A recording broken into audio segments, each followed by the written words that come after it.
An Unconventional Threesome is a comedy podcast hosted by three rude, crude, and tattooed dudes. We tell you this so you can shield your children's eyes and cover their ears. If you don't, we are not responsible for the fun and exciting new words that they start using. Enjoy! Welcome to the show, yeah, it's a blast. Turn the volume up, we got to laugh. Every joke's a hit, you'll have a fit. Sit back, relax, let's start this bit.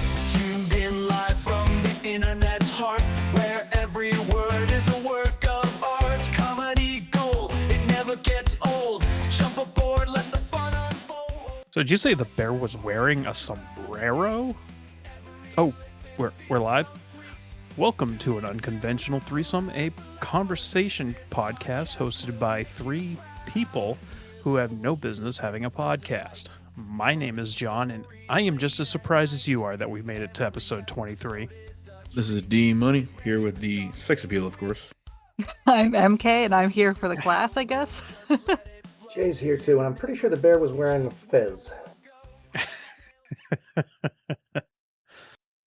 I don't remember how it got brought up, but I was talking to somebody about funny hats, and they didn't know what a fez was.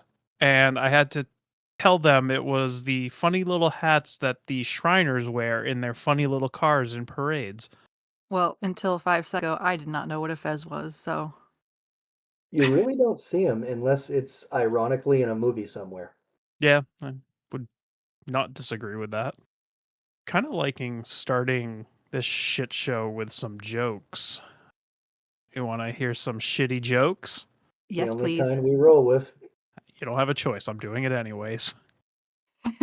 It's the ongoing theme is the shittiness.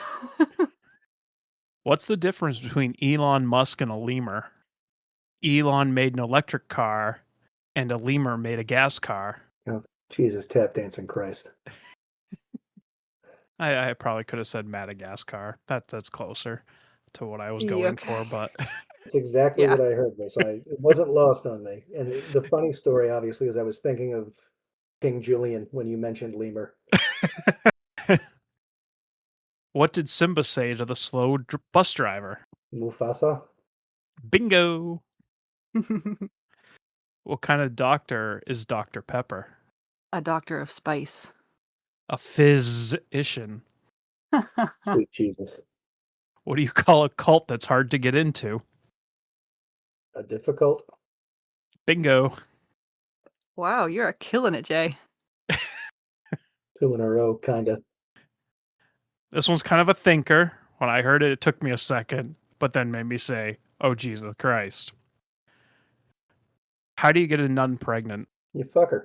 Nope. Telling you, my way would work. It would. It would.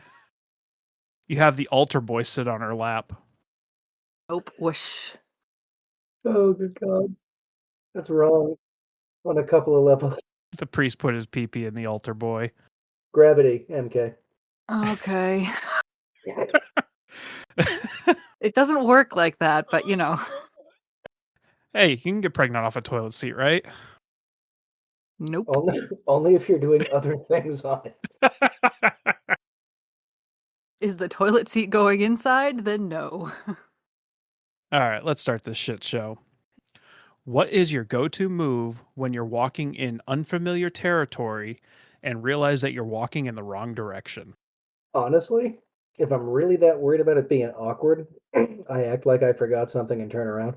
I've never had to go to the tie the shoe thing and then just spin as if nothing happened. Usually it's just an exasperated sigh because I'm fucking stupid, and then I just correct. I think that's my answer too. I don't know what else I would do. I'll usually pull out my phone or something like that and pretend that I am taking a call or reading a text or looking at a map, which is usually when I realize that I'm going the wrong direction is when I pull out a map. So Yeah, like, oh, I got the text to go the other way. Yeah, it's like, oh shit, that's the number you're at? Okay, let me turn around. I already passed that block. But I guess it leads to a bigger question of why do people feel it's necessary to do these things, to just stop and make an abrupt 180 and go the other direction? I think it's because we're always more concerned and aware of our own selves because the rest of the world doesn't give a shit. And I don't know what age you have to get to before you realize no one else is paying attention to you anyway. But like all of us somewhere are in that embarrassed child phase when we screw up, even if we're the only ones that knew it.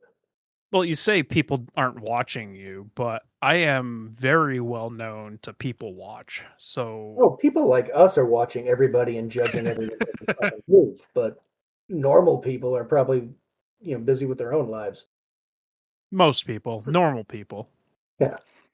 so if you're people watching, like I just gave you something to be curious about. Why did that person just turn around and go the opposite way when they were, you know, We can take it up a notch, and if you see it, be like, "Excuse me, sir, is there a reason you just made an abrupt 180? I need you to own your mistake." I'm here with Channel 9 News. Why did you turn around? see, nobody's gonna do that, so I don't know why I would worry about it. Well, shit, I am the next time I see it.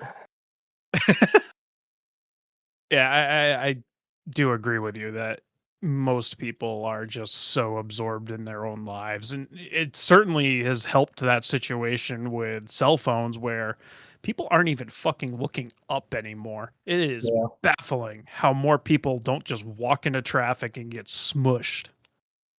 I was in the grocery store tonight and there was a cart parked next to all the fucking kiosks in the front by the checkout.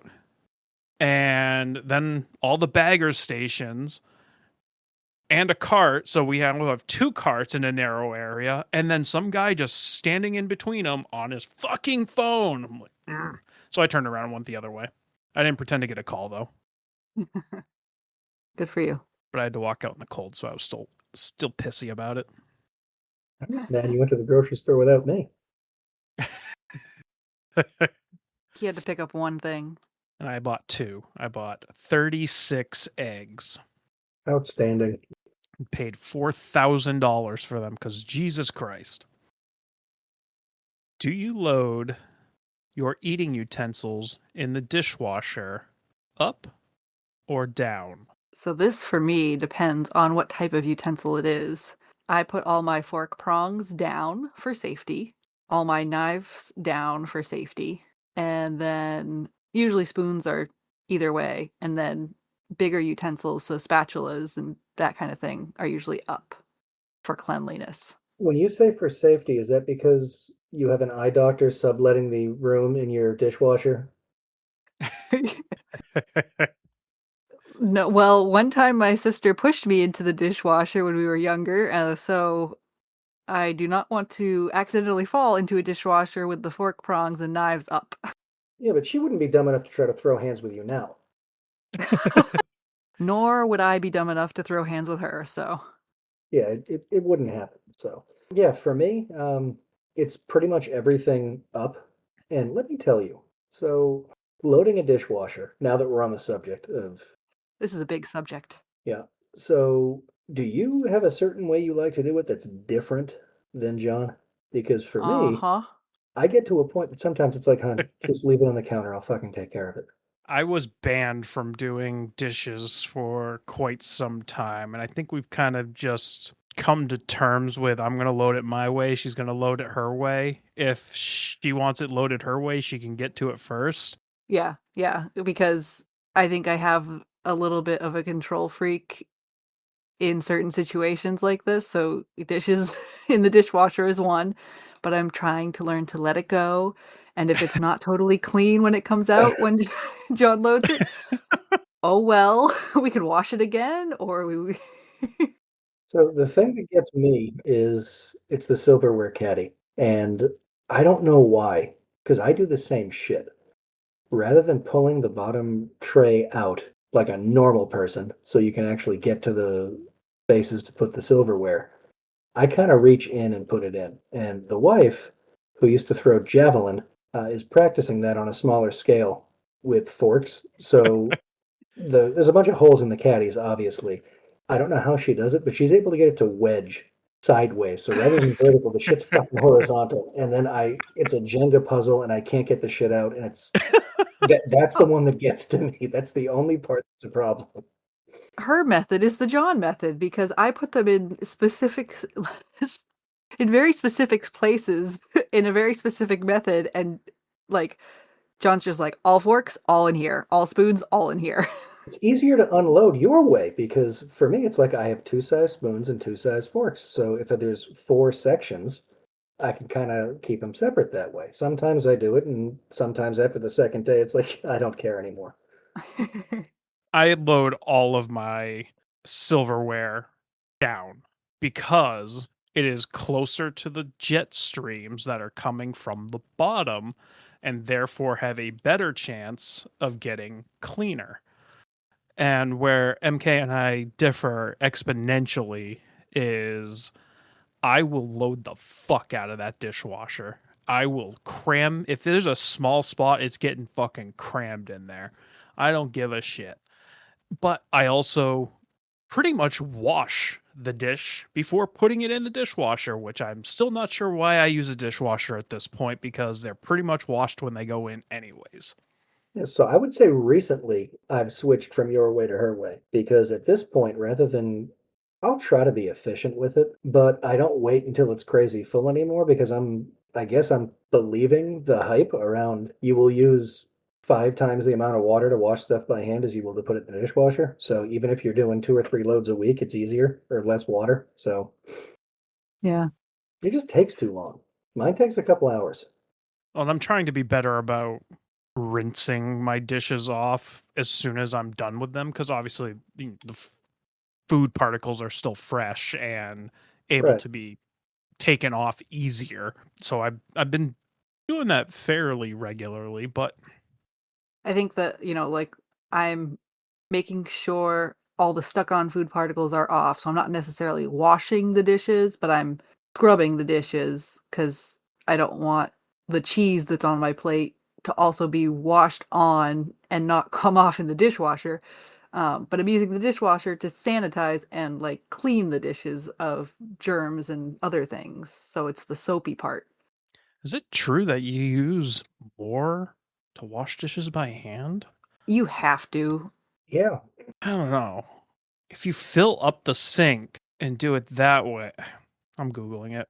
That's less than keeping it running, but I don't know. I don't know. I guess I don't know what method they use to determine the hand wash versus. Huh. Google AI using a modern dishwasher uses significantly less water than washing dishes by hand. An Energy Star certified dishwasher can use as little as 3 to 4 gallons per load. Holy shit. And that's another Huh. big thing for me is like there are some dishes that I consider like hand wash only, and sometimes those will get put into the dishwasher by the other person that lives in this house. Whoops. I try not to. Like I know if it's gonna melt because the dishwasher goes so hot, I'm not gonna put it in the dishwasher. I'm gonna hand wash it. If it's wood, I'm not gonna put it in the dishwasher. I'm gonna hand wash it. Well, and we don't put wood in the dish like wooden cutting boards and or utensils and things like that. It's because of the dry cycle. It has nothing to do with like the actual physical wash cycle. So we Sure. could probably do them in the dishwasher If we remember to pull them out. Yeah. or shut the dry cycle off. Yeah. This is marriage counseling with John and MK. We're working through some shit. Fuck off. Just breathe and let it go. I would confidently refer to us as a power couple because we are very good at just letting shit go. Yeah, nobody's gonna die because somebody else loaded the dishwasher.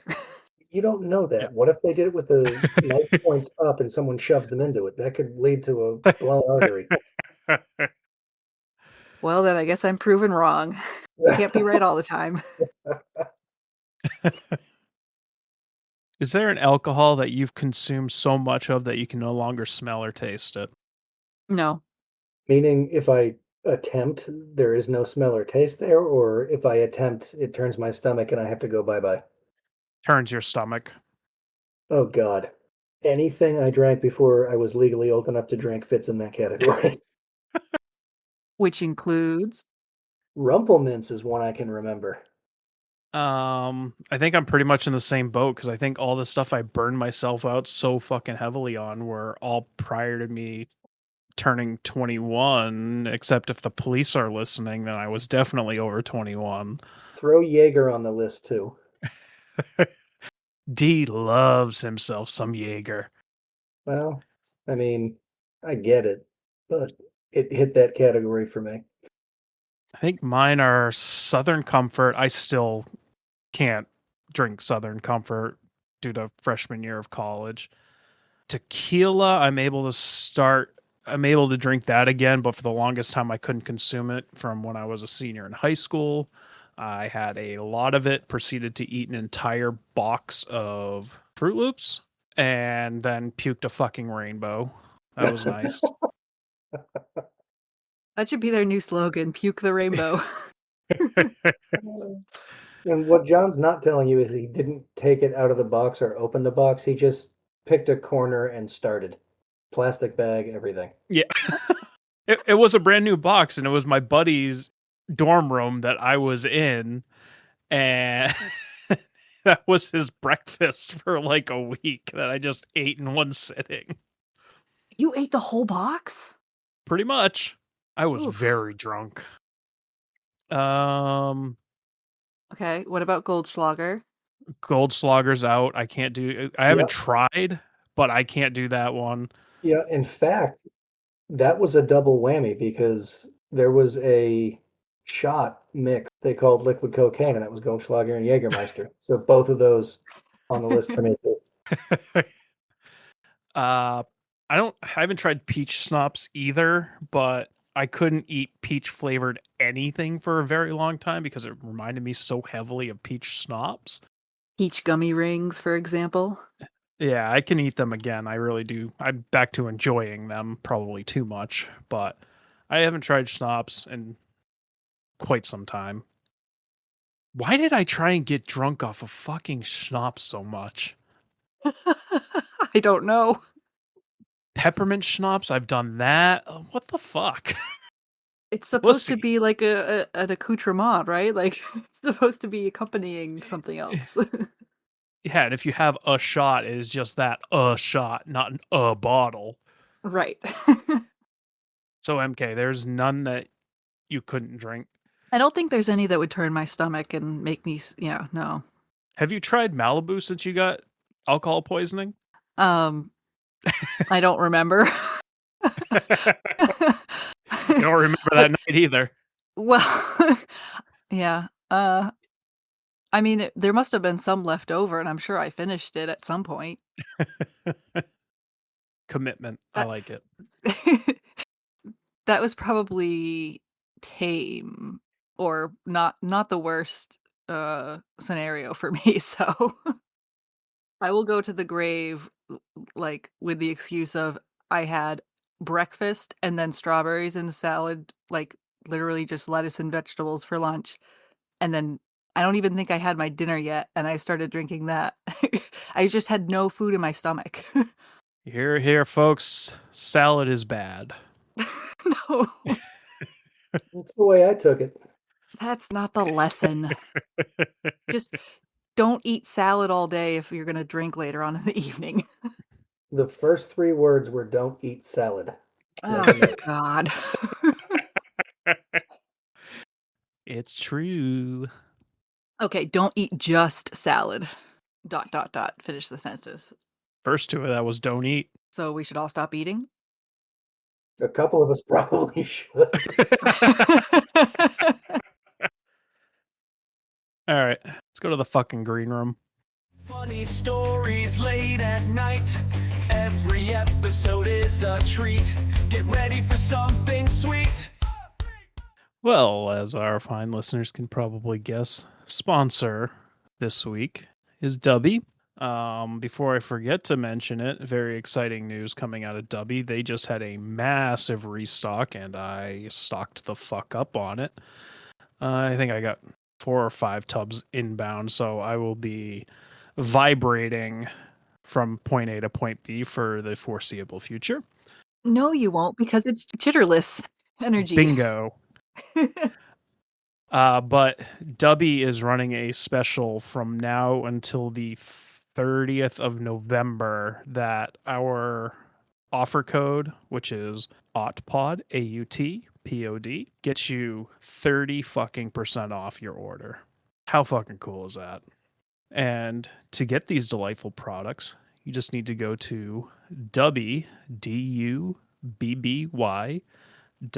.gg, and once again use promo code OTPOD for 30 fucking percent off. And as I already stated, they just restocked a bunch of shit, so get on it before they're out. So I haven't gotten to talk about Dubby yet. And I did want to mention that, yeah, the energy's great. The flavors, like everybody has said, taste really good.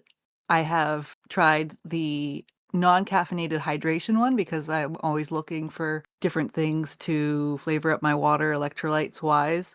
And we've already talked about in other episodes, like the savings, the amount of savings you get. The time savings is also great because we make coffee at home when we make coffee, but it takes a while for, things to heat up, for it to brew. If you're late to work and need to run out the door, it's so easy to just put a little powder in your thermos of water and skip out the door. And while we're at it, real talk, our listeners are financially responsible. Nobody likes to feel regret. What kind of jackass do you need to be to walk away from a 30% discount on such an amazing product? Don't Exactly. feel bad about it later. Capitalize on this. And in case you're listening way in the future, this is through November 30th, 2025, folks. Correct. Talk on the clock. Get that order in. After that, it drops back down to 10%, which is, by my calculations, about 30% less. No, 70% less. There we go. Math is hard. It's 1/3 of 30%. Math is hard, but getting clean, crisp, wonderful energy is easy. Stock up on Dubby. Well, and what are the serving? What does it say on the back for the instructions? It's 10 to 16 ounces of water or something like that. Yeah. I put it in 32 ounces of water, and it still tastes fucking great. And I'm not one to blow smoke. If I'm gonna support a product and especially allow them to sponsor this amazing podcast, I'm gonna back it, and I'm not gonna bullshit. So I mean, I'm being genuine when I say that it is a really great product, and I wish nothing but the best for them because this could be revolutionary. Actually, that's another point that I wanted to make is, usually I like to flavor my things very lightly. So, if you're that type of person, Dubby will go a lot longer and make much more financial sense for you if you're using like half a scoop instead of a full scoop for your serving size of water. And I haven't noticed any decrease in like the energy benefits if you, go a little bit lighter. So you want to give us that site and that code again? Yeah. Website is dubby, DUBBY as in good game. And the promo code is AUTPOD, AUTPOD. Back to our regularly scheduled program. Funny stories late at night. Every episode is a treat. Get ready for something sweet. Next question. Would you rather lose an arm of your choosing or both legs? Oh, for fuck's sake, man. I would rather lose an arm of my choosing, and I'm choosing D-Money's right arm. No, it has to be one of your arms. I still feel like I'd rather lose an arm than both legs. And where are Really? we talking? Are we talking like mid-humerus, or are we talking? Where are we talking? Shoulder joint? Let's take it off at the elbow if we're talking arms, and then for Oh. legs off at the knee. I'm thinking the prosthetics are getting better. Yeah, I would probably go legs. A, because you get a really cool scooter, and B, like you said, the prosthetics. I think legs are gotten a little more advanced than arms. I could be very wrong. I'm not big into the prosthesis environment, thankfully. Now let's hold the phone for a second here, John, because you got me thinking about something. If I lose the legs, I can make myself taller, can't I? With those prostheses. Sure All right, I'm changing my answer. You sure can. Was it South Park that had the knee implants where it made you taller? I don't know, but I'm getting those lightning legs that make you run fast, and I'm going to be 6 feet tall. It's going to be awesome. Bionic Man J. Blade Runner. Yeah, From those things. Yeah. Yeah. Then murder your wife, No, allegedly. no, not that part. I just like to imagine that he used his legs to do it, like in The Kingsman, where that chick had the blade legs and she had like knives and shit and stored them. That's fucking cool. Yeah, so my gut reaction is legs because even if you go prosthetic for the arm, it's you want your hand and arm to do like such finer things than you have your legs do and your feet. That's a good point. How am I going to crack a lobster open if I don't have? I mean, I guess I could install a hammer or something on my on my left nub, but I've already switched over to legs, so you've already convinced me. Yeah, I think it's got to be legs. Go all Ash from the Evil Dead series where you got a chainsaw attachment, a hammer attachment. Oh yeah. This is the first unanimous decision we've had on an unconventional threesome. No In a way. while. The only one I can remember that was unanimous. I mean, I can change my answer. We can argue about it because I'm pretty good at that. That's part of the reason why there's a fucking podcast. But yeah, I think legs make sense to me. And the world's just become so ADA compliant, although I'm pretty sure my office may or may not be. You're pretty sure it may or may not be? Of course it is or is not. It is one or the other. Everything in the world is either a potato or not a potato. Exactly. How should you arrange your books on the bookshelf? Alphabetically by title, by author, and if by author, do you organize it by release date, chronologically in the story, or alphabetically? By genre. Yes. 100%. All right, so then sub-organization within genre, how do you go? Size. So, okay. Well, I guess that would make sense because most of the things in a series would be the same size. Unless for some reason you accidentally order Ready Player One in a hardback and then get Ready Player Two in soft cover. I'm not speaking from experience on that one. But yeah, keep all series things together, and then I don't think I have a system outside of that. I think ours is just by author and somewhat loosely genred. Yeah, well, we have to keep our things separate, so yeah, I don't know how you do it at all. I think it's I mean, I got like graphic novels in one section, all my Stephen Kings in one area, Harry Potter in one area, cookbooks in one area. I mean, we could just go all out and create our own Dewey Decimal System. We don't have enough books for that. So the wife's been on a reading kick for the last couple of months to the point that I'm going to say thrice weekly, Amazon shows up with a new shipment. That sounds familiar, except mine is the post office with a new record or two. So what's she been reading lately? Fantasy stuff. Ooh. Like the last couple was like, okay, so this one's a vampire and this one's a werewolf, and okay, this one does this and this one does that, and everything has sex with everything. I was like, okay. Smut novels. Yeah. Beach trash, as we call it. Beach trash. I love that. If you see her reading a book, How to Make My Husband Taller, then you might be a little concerned. If it's a thick book, I just stand on it. We don't even have to read that son of a bitch. Get you a high chair for the dining room table. John, any chair is a high chair for me.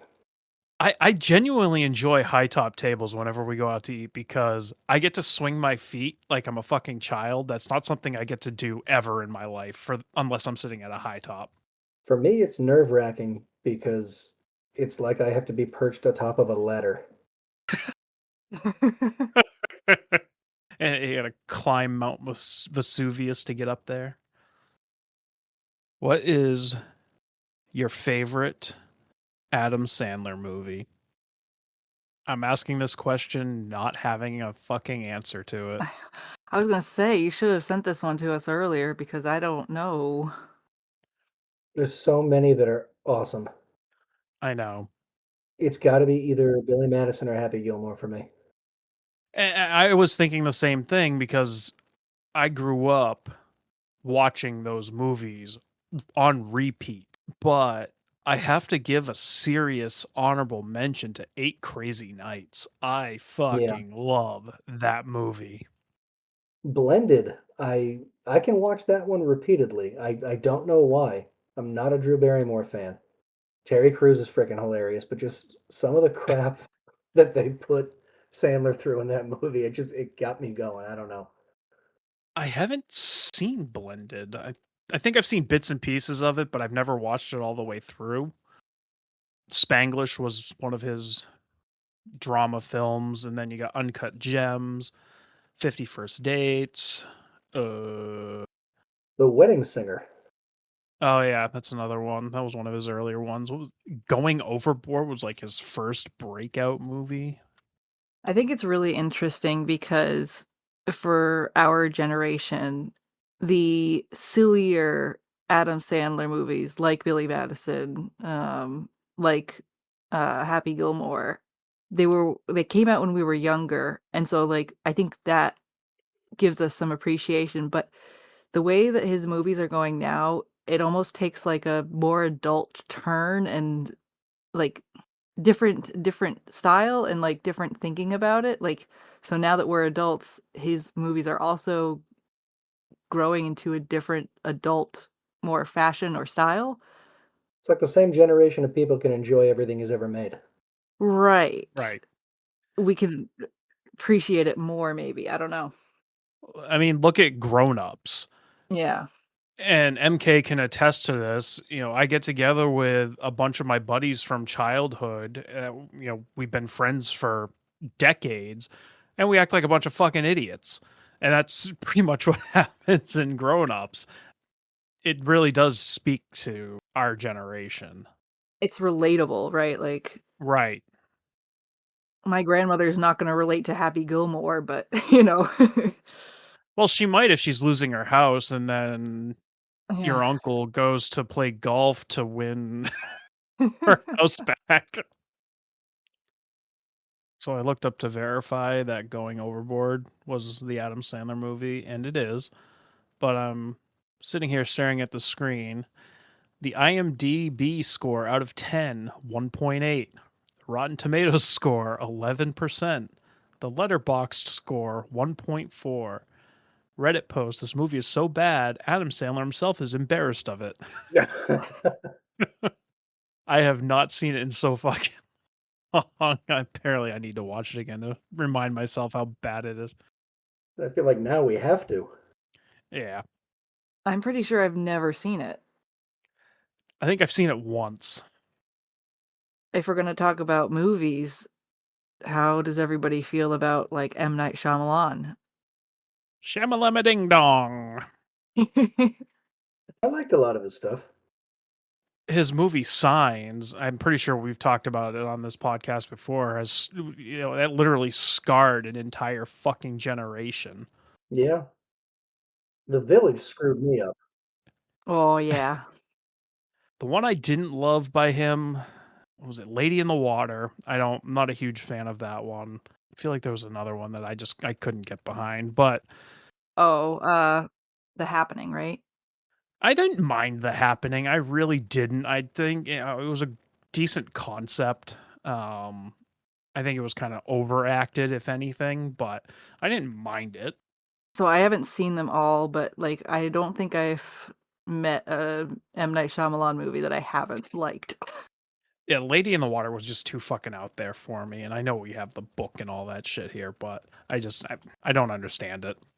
Like the coincidences of everything in that movie, like the right place, the right time. It's kind of like Signs, where the girl with her drinking water thing, and the brother who can swing who played baseball, swing a bat real good. All of that is done so well in Lady in the Water. I think Split was my favorite among them. Oh yeah, that series is so good. I forgot he did Split, Unbreakable, and Glass Shattered. And Glass. yeah. I don't think I've seen Glass. I've seen all the others, but I think of the three, Split was the best one. he did the one recently with Trap. That one was pretty good. Saw that one in theaters. The Visit. MK and I just watched that one recently, and that one was fucked. Yeah, that was like disgusting for me. Another one that's on the watch list is Knock at the Cabin with Dave Bautista. I went on a little quest trying to buy all the M. Night Sham-a-lama Ding Dong DVDs, so we had them all. I think I'm missing a few, but Yeah, I'd love to get the early ones, but they're just so far and few between. It's hard to find. well, his first ever directed movie isn't even available on like DVD or VHS. It's available on YouTube. Oh, Was that Praying with Anger? Was that one? that's one of his That's early ones. sounds right. Oh yeah, Old was another one that he did. Yeah. That was pretty fucking interesting. Yeah, I think Unbreakable has to be my favorite. I've got an ironic one for you around that one. So, way back in the day, I worked at a video store, and somebody actually had to buy a copy of that movie for us, customer, because when they returned it, it was broken. But it's supposed to be Unbreakable. We beat that one into the ground. We're like, dude, I forgot he did Stuart Little too. Yeah, Hugh Laurie. I mean, that one wasn't an out there thinker, right? No, well, Stuart Little? Yeah, that was just a kid's movie. It was based on a book. Shyamalan did Stuart Little. Uh-huh. Yeah. Sweet Lord. He also did a movie with Rosie O'Donnell called Wide Awake. That's got to be one of the early ones, right? 1998. Tale of a 10-year-old boy in a Catholic school who, following the death of his beloved grandfather, embarks on a quest for the meaning of life. This takes the form of making sure not only that heaven exists, but that his grandfather has gotten there. Oh, Are yeah, you yeah. sure the one with Rosie O'Donnell wasn't Wide from Cake?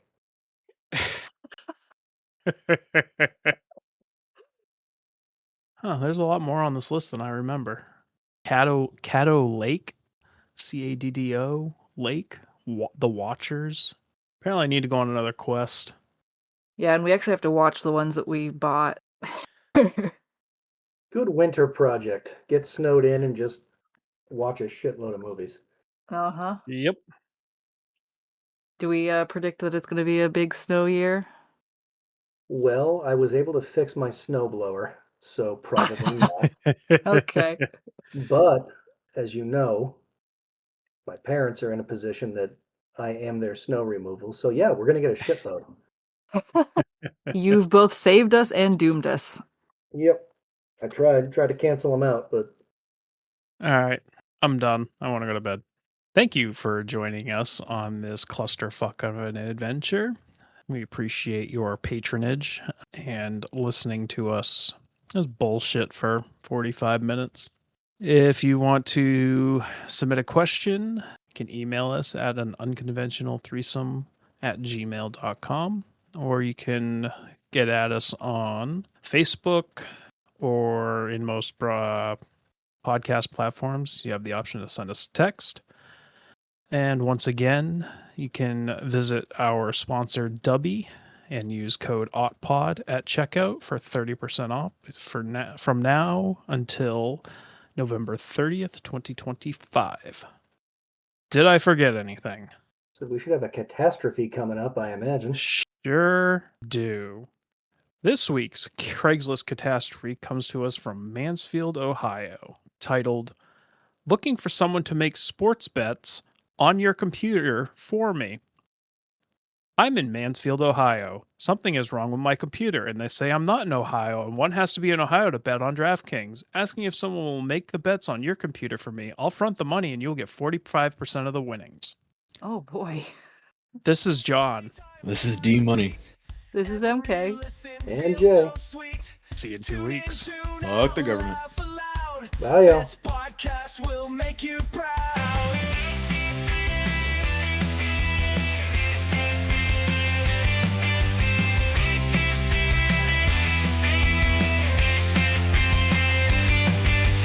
Podcast party time, grab a seat. Every listen feels so sweet. Tune in, tune out.